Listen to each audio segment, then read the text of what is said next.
ప్రభునందు ప్రియమైన వాళ్ళారా, మీరంతా బాగా ఉన్నారని ఆశిస్తున్నాను. ఈరోజు దేవుడు మనతో మాట్లాడుతున్న మాట యోహాను సువార్త 15వ అధ్యాయం 5వ వచనము. ద్రాక్షవల్లిని నేను, తీగలు మీరు. యేసు ప్రభువారు ఈ వాక్యంలో మనకు ఆయనకి ఉన్న సంబంధం గురించి గుర్తు చేస్తున్నారు. ద్రాక్షవల్లికి తీగకు ఉన్న సంబంధమే మనకు యేసుక్రీస్తుకున్న సంబంధం.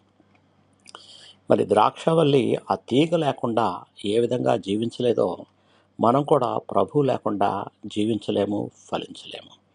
నిత్యము ఆ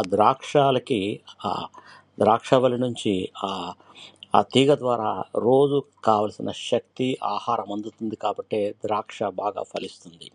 అలాగే మనం కూడా యేసు ప్రభుతో ప్రార్థనలో, వాక్యంలో, విశ్వాసంతో కలిసినప్పుడు మాత్రమే ఆత్మీయమైన ఫలాల్ని మనము ఫలిస్తాము.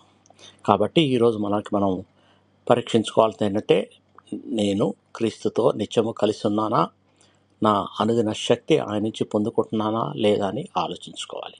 ప్రార్థన చేసుకుందాం. ప్రియ పరలోకపు తండ్రి, యేసు ప్రభులో నిత్యము నిలిచి ఉండే కృప మాకు దయచేయండి.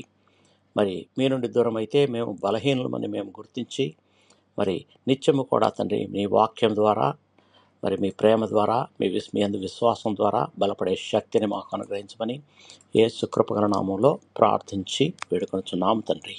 ఆమేన్. దేవుడు మిమ్మల్ని బహుగా దీవించి భద్రపరచును గాక.